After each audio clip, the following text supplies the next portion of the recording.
Well, thank you all for being here. We all know what is happening around the country right now, and House Republicans are here to do something about it. Over the last few weeks, we've seen absolute lawlessness and chaos on college and university campuses across America. On Wednesday of last week, I and a handful of my colleagues traveled to Columbia University, which became the epicenter in the last couple of weeks, to meet with Jewish students there and to see the madness that's happening there for ourselves. The anti-Jewish hatred was appalling, and we heard firsthand from students who are living in fear because of the pro-Hamas agitators who have taken over their campus.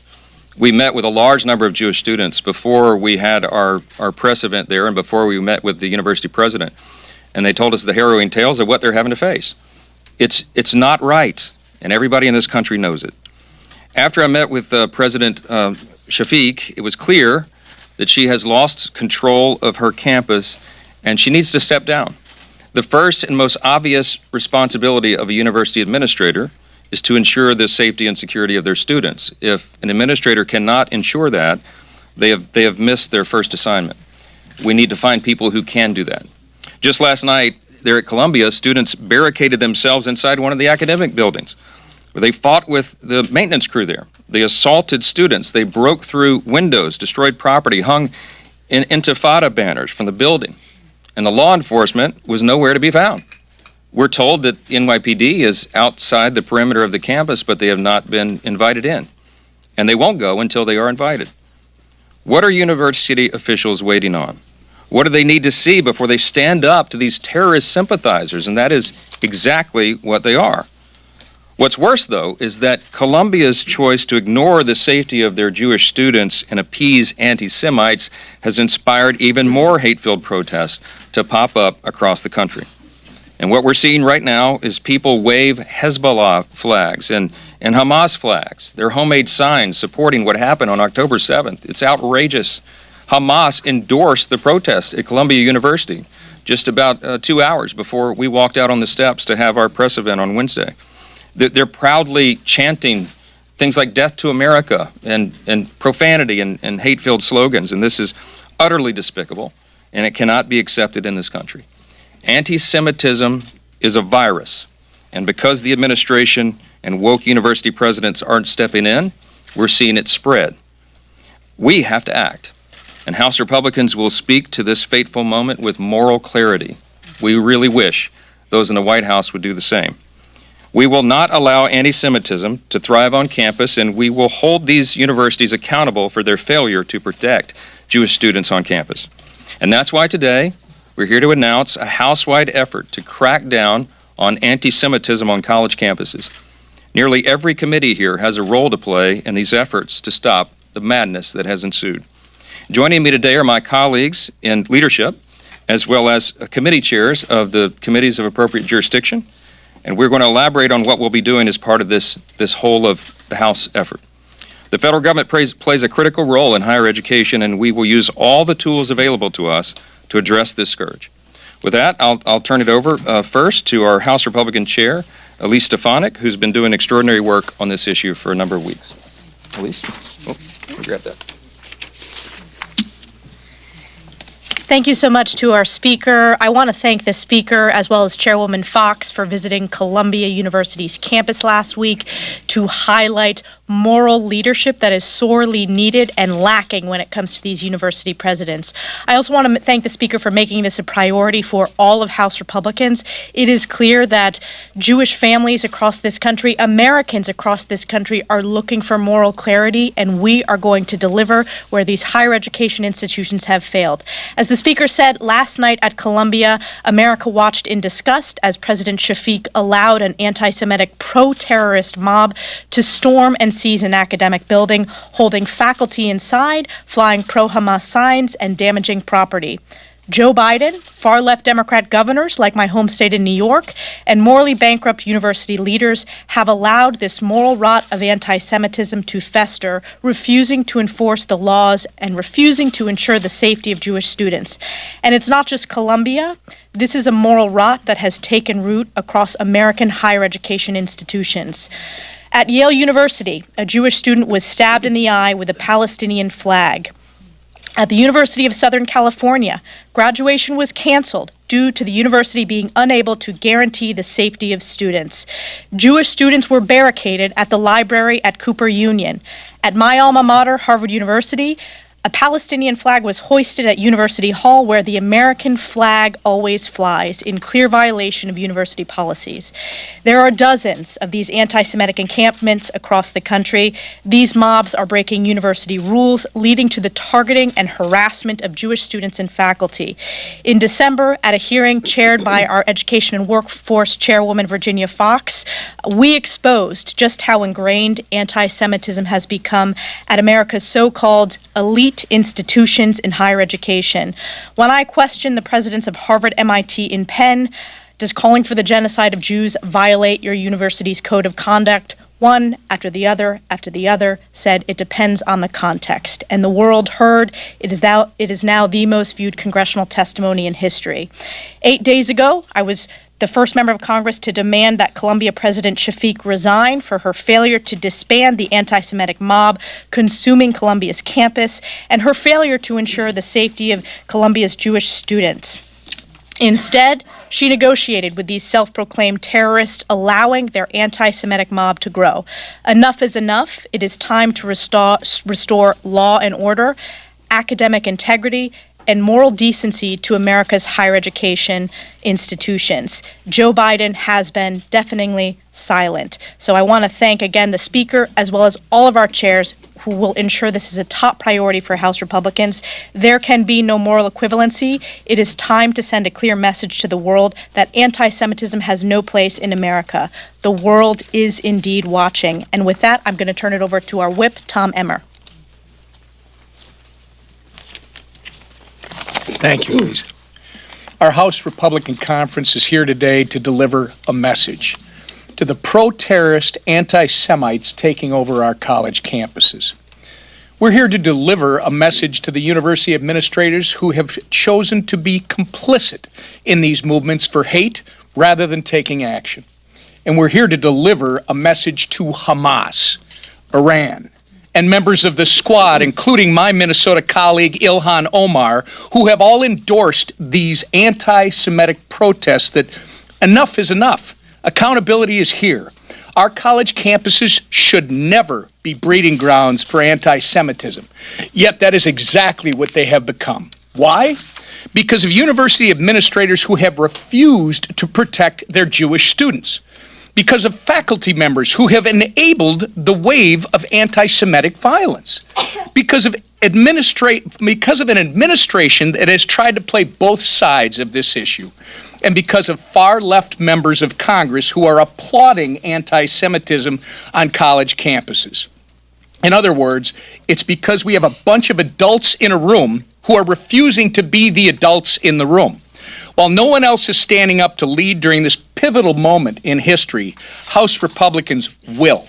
I want to thank Speaker Johnson and our committee chairs for providing much-needed accountability on an issue that has been met with a disturbing amount of indifference and even encouragement from the people who are supposed to keep our students safe. The world is watching to see how we respond, and I, for one, am grateful to be part of a conference that will be on the right side of history. And with that, I turn it over to our leader, Steve Scalise. Thank you, Whip. Since October 7th, when a terrorist organization backed by Iran, known as Hamas, invaded Israel, you have seen a growing wave of anti-Semitism. Obviously, in Israel, we saw a war declared on them.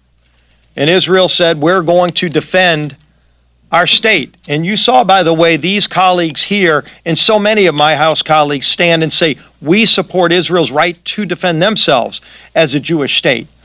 But something else alarming that you started to see happen after that is when we started taking action here. And that is when you started seeing anti-Semitism grow here in the United States, here on college campuses, and in fact, here on the House floor by some of our colleagues on the other side. And we've been speaking out against it vocally. This is an area where you have to learn from the mistakes of history, Because if you don't learn from the mistakes of history, we're all doomed to repeat it. Let's not forget what happened in the lead up to World War II. And so when you see some of the things that these, whether you call them terrorist sympathizers, anarchists, they're organized. When they show up and they all have the same kind of tents, when they all are from out of state in many of these places where they're showing up, it's an organized mob trying to ensue chaos and breed anti-Semitism. And if we don't stand up against it every place we see it, and more importantly, if we don't call on those people whose main job is to protect the people that they're tasked with looking over. Look at these college presidents. You know, and we're asking all of our committee chairs to look into the billions of federal taxpayer dollars that go to these universities. And part of the reason it goes to these universities is so they can provide a good education for their students, so they can provide a safe environment for their students. And if these presidents won't provide that safe environment, then those university presidents need to go. They need to resign. And we've been very vocal about calling on them to step down as well, because they're not only failing their students, but they're disgracing the universities. Many of these universities that have long and storied reputations that are being tarnished. Many of them permanently. Students and parents that won't even send their kids to these schools anymore because their kids are no longer safe. And we're seeing it play out today on many campuses across the nation. But here in this House, with our majority, we're going to continue to hold these people accountable for the money that they get and for the failures that they're ensuing. If you look at what happened, and Elise touched on it a little earlier, over 1 billion people watched that video that she talked about. Over 1 billion people watched a congressional hearing. I'd like to think there's interest that high in every congressional hearing we have. But America's watching, and even more than that, the world is watching. And so we need to continue to show the moral clarity between right and wrong and call out anti-Semitism and attacks on Jewish people and anybody else for their faith as for what it is, and stand up against the people that are doing it. And leading the charge, the person who had the first hearing in her committee months ago, is the chair of the Education and Workforce Committee. Somebody is tough, going after the people that are doing all of this, Virginia Fox. Thanks, Steve. I want to thank the Speaker also for making this an all of the House issue. It is an all of the House issue. It's an issue for our country.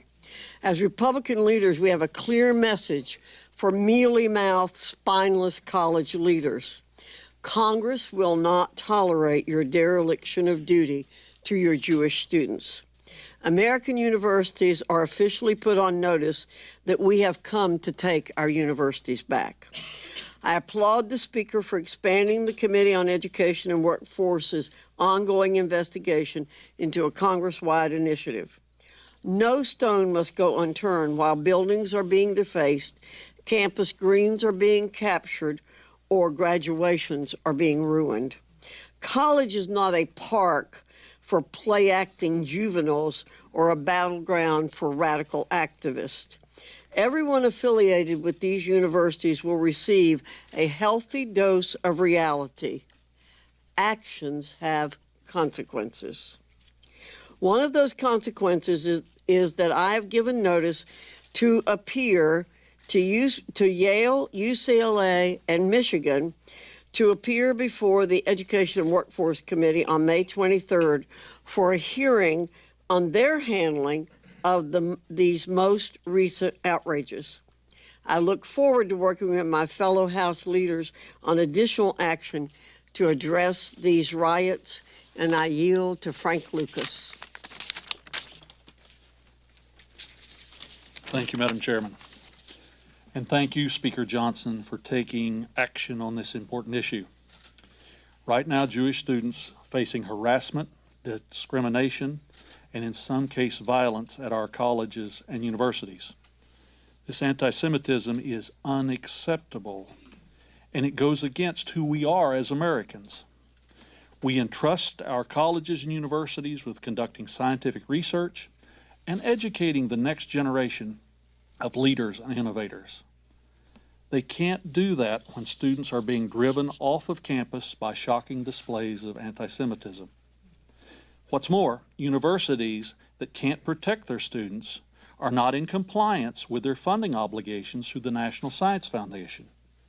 Funding through NSF accounts for about 25% of all federal support to America's college and universities for basic research. As a part of the conditions of receiving taxpayer dollars through the NSF, universities must comply with Title VI of the Civil Rights Act, which prohibits discrimination on the basis of race, color, and national origin. Schools like Columbia and UC Berkeley annually receive more than $50 million each in NSF grants. It's time we review whether universities that allow the harassment, assault, or intimidation of their Jewish students are in compliance with their federal obligations. We'll be looking to conduct oversight on this issue very soon. Thank you for your time here today, and I now turn to my colleague, Chairwoman Kathy McMorris Rogers. I echo my colleagues' words. I appreciate the leadership of Speaker Mike Johnson in bringing us together. We must do everything that we can to ensure the safety and well-being of all students, faculty, and staff, including those of Jewish heritage and faith. With broad jurisdiction over energy and public health, the Energy and Commerce Committee oversees agencies that dole out massive amounts of taxpayer-funded research grants. For example, in fiscal year 2023, the National Institutes of Health have given around $682 million to Columbia University, $409 million to Harvard, $508 million to USC, which just canceled their graduation over fears of violence and protest, $73 million to George Washington University just down the street. We will be increasing our oversight of institutions that have received public funding and cracking down on those who are in violation of the Civil Rights Act. I'll leave you all with this. Imagine being a Jewish American, knowing that part of your hard-earned paycheck is going to fund an anti-Semitic professor's research while they threaten students and actively indoctrinate and radicalize the next generation. Pleased to yield now to the chairman, the great chairman of the Judiciary Committee, Jim Jordan. Thank you, Kathy. Earlier today, the Republicans on the House Judiciary Committee sent 2 letters, one to Secretary Blinken, one to Secretary Mayorkas, asking 3 fundamental questions. Questions we as Republicans in the Congress want to know, and maybe more importantly, questions I think the American people want to have the answers to. First, how many students on a visa have engaged in the radical activity we've seen now day after day on college campuses? How many have engaged in this activity, endorsing or espousing terrorist activity on a college campus? Question 2, if you know that number, have you, the State Department, have you asked the State Department to revoke the visas, to revoke their visas? And then third, and maybe most importantly to Secretary Mayorkas, if you've done that, if you know that answer, have you started removal proceedings? Those are the questions that are in front of the Judiciary Committee that we want the answers to. Remember, on September 30th, 2021, Secretary Mayorkas issued his guidelines for immigration enforcement. And he said in there that national security threats are a reason, of course, to remove people from this country. So the fundamental question, the overriding question is real simple. Are individuals advocating for the destruction of our dearest and closest ally, the State of Israel, and engaged in this anti-Semitic behavior, is that a national security threat? We think it is, and we think the American people deserve the answers to those 3 fundamental questions. I now yield to the Chairman of the Ways and Means Committee, Chairman Smith.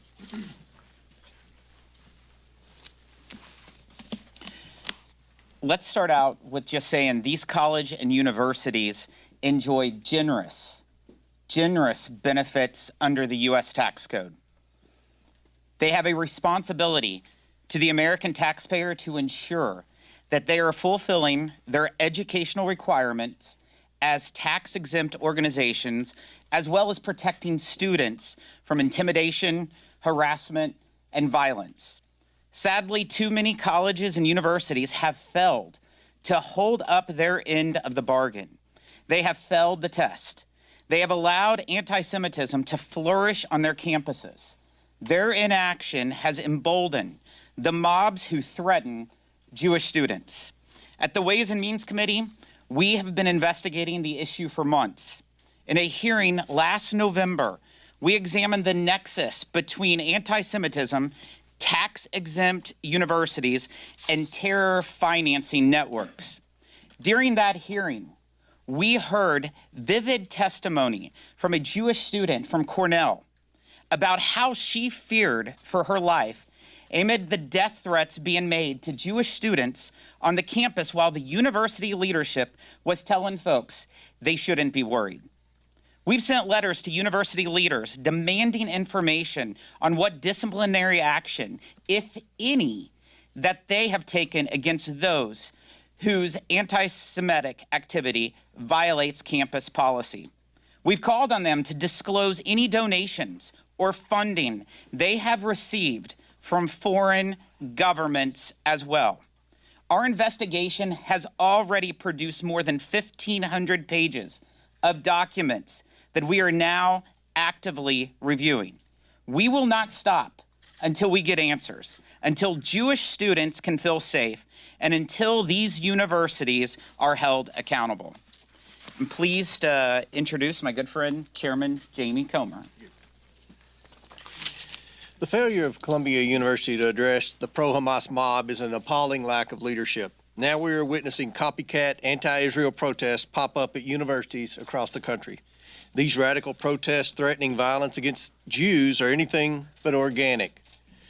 It appears global elites are funding these hateful protests and pop-up tent cities. These are the same groups that fund other radical agendas, including diminishing America's energy production and pushing soft-on-crime policies that harm the American people. The House Oversight Committee will follow the money trail, expose it to the American people, and seek to hold bad actors funding hate accountable. I want to thank Speaker Johnson and House leadership for coordinating this, and the House Oversight Committee looks forward to working with other committees to investigate this serious problem. I yield back to Speaker Johnson. So you've just heard from the chairs of a number of the most powerful committees on Capitol Hill. You've had oversight. You heard from the chair of Judiciary, Science, Space, and Technology, the House Education Workforce Committee, Ways and Means. There's more. And you'll hear the leadership team deeply involved in all this as well. We got to get down to the bottom of it. We have to root it out. Congress has two really important responsibilities that will be fulfilled in this exercise. One is oversight, and that's a job that we have, and also, of course, the use of the power of the purse. We need accountability for those who cannot maintain order, will not protect innocent students on their campus, and will not get on top of this situation. So with that, I'll take a few questions. Mr. Speaker, Yep. you took the unusual step for a speaker last week of going to the scene of the news, the campus of Columbia University. Is this a practice that we can expect to see more frequently from you, getting out to the Beltway and touring controversial sites for yourself? And do you challenge President Biden to visit Columbia as well? Yeah, I do. In fact, after we left the campus, I made a call to senior policy advisors in the White House. The president was on the road, as I was, and we did not connect immediately, but I've encouraged him to go and see it for himself. I will go where we're needed. We felt like there was a vacuum of leadership there, and that it was an important moment for us as the House, for the Speaker of the House, who represents the whole body, to speak with clarity, conviction, and consistency about what this is. Moral clarity is the phrase that you've heard from us. You'll continue to hear it. This is not a gray issue. There is right and wrong here. There's good and evil, in my view, and we need to call it out for what it is. I think this is a time for decisive leadership. We're living in fateful moments here. We do not have time for weakness. And anyone who has a platform or an elected office, I believe, has a duty and a responsibility to speak to it. So yes, we went, we faced the crowd, we told them the truth. They didn't want to hear that, but that's okay. The American people need to, and we'll continue to do that. Speaker Johnson, Congressman Bacon is floating a censure resolution against Congresswoman Ilhan Omar for the comments she made about some Jewish students being obviously pro-genocidal. Would you support a censure resolution against the Congresswoman? I think that speech is detestable. She's on exactly the wrong side of the issue. I haven't spoken with Congressman Bacon about the censure resolution, but we'll look at it. Look, we're at desperate times call for desperate measures. I think when you're calling for the extermination of a race of people, which is exactly what many in the crowd are calling for, The reason Hamas endorsed the protest at Columbia University is because they were using Hamas talking points. They're talking when they chant from the river to the sea. You understand they're talking about the elimination of the state of Israel. They were putting posters onto placards and telephone poles and trees around campus that is actual imagery that the Nazis used in the 1930s. Literally the same symbols and messages they're putting up. This is not the free expression of ideas. This is not the use of the free marketplace of ideas for debate that would be healthy on a university campus, that's envisioned for a place of higher education. It is the opposite. This is threatening, violent, inciting speech, and it's dangerous. And it is acknowledged by university administrators to be dangerous, as evidenced by their cancellation of classes. They told Jewish students it wasn't safe for them to come to campus. And then they came back with the hybrid model, which made it even worse. So ostensibly, if you're non-Jewish, you can attend classes and come and take your final exams on campus. But if you're Jewish, you might need to stay in your apartment. I mean, it's really crazy what it's come to. And we need, we need clarity on the issue for leaders at the university level, at the local, state, and federal level to step up and say enough is enough. We got to bring order to the chaos. Yes, sir. Yes, sir. Yes, Speaker. You talked about anti-Semitism on the world stage. We've seen it with the United Nations. We've also seen it now with the International Criminal Court. Can you elaborate a little bit? You put out a statement about the International Criminal Court bringing possible charges against Israeli leaders. Yeah, it's a very dangerous development. You're seeing an all-out assault on the state of Israel and those of Jewish heritage and ethnicity, and it's unacceptable. The ICC, for them to take the step to suggest they would issue a warrant for the prime minister of the country who's in the midst of a war for the very survival of his nation is unconscionable to us. And I will tell you, I spoke within the last hour to Secretary Blinken about this issue, and he confirmed that the position of the White House is our position as well. I'm glad that they are affirming that, and I suspect they will do that publicly later today. They are calling for the ICC to stand down. Mr. Khan, who is in charge of that, has hinted that he might be issuing the warrants to be executed, and they'd better not do that, because that would unsettle the situation. It would be a terrible sign on the world stage, and I think that it would make us as a nation respond in kind to the ICC. I think there would be appropriate sanctions. I think that there is a bipartisan, a group of senators and House members who would move expeditiously, and we might just turn the table on the ICC. They better be careful. You can hear that straight from me. Yeah, back row.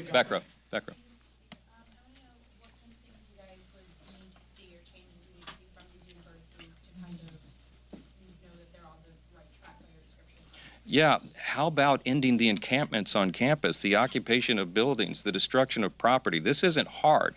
We sat down with the president of Columbia across her conference table and told her that. You know, we have no intent here other than to bring order to the chaos, and they have a responsibility to do it. They are breaking the law. They are destroying property. They are threatening fellow students. This is not who we are in America. So get control. Look, if you want to have vigorous debate about foreign policy issues or, anything else, do that. Sponsor it. Open up the auditorium and have kids from different viewpoints come in respectfully and have debate. That's what the university campus should be for, but not this. And if anybody is equivocating and they don't understand where the line is, we can help them understand that. This is pretty simple. Yeah. About the October 7th attack. Former president said in an interview published today that Israel was not prepared for what happened on October 7th and that Benjamin Netanyahu has been rightfully criticized for that as well. Do you agree with that? Look, I'm not going to assess the intel or the decisions that were made. I think the October 7th attack surprised the entire world. I think that was true of our intelligence community as well. And Israel is a very close ally of ours. In our view, it's the most precious ally that we have, the only democracy in the Middle East. There's a lot of reasons that we stand by Israel and always have and always must. But I think that there was I think they were obviously very secretive about what they were plotting and planning, and it's a warning sign to other nations and other freedom-loving people around the world.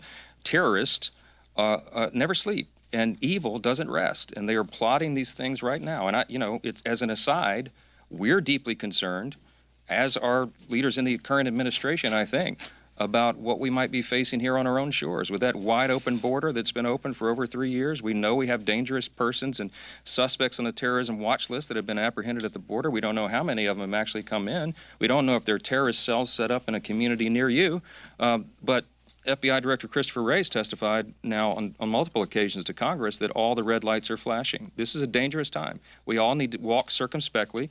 We need to be watching out for this, and that's why it's so important to call out the evil when we see it. We cannot allow this stuff to grow and fester in the country. It is anti-Semitism, as I said, is a virus, and it will spread if it's not stamped out. Mr. Speaker, the problem of anti-Semitism on campuses is acute, but the question that's begged here is why isn't this a whole of anti-Semitism approach? There was a neo-Nazi march the other day in Charleston, just 3 days ago. A lot of the physical threats to Jews, the most acute physical threats continue to come from the far right, from people who embrace the great replacement theory, which has been echoed even by some people in your own caucus. Why not extend this to make this a whole of anti-Semitism investigation and thereby not be accused of making this partisan? This is not partisan at all. We'll call this out anywhere that it occurs, but what's captured the nation's attention is what is happening on the university campuses, because it should be so easily controlled. You have radical fringe groups on the right and left who do crazy things and say crazy things, and it's up to local and state law enforcement typically to get a handle on that. If they go out on a public street, you'll see law enforcement respond appropriately. What's happening on the campuses, though, especially these private and the Ivy League universities, is that they're not allowing law enforcement to come in. They're not inviting them to do their job and bring order to the chaos. Those are the policy changes that we're demanding, and if they don't correct this quickly, you will see Congress respond in kind. You're going to see funding sources begin to dry up. You're going to see every level of accountability that we can muster, and that's what this work of these committees and these fine chairpersons are going to be involved in, and we'll say stay tuned and you'll see much more. Thanks for the time today. Have you spoken to President Biden about this?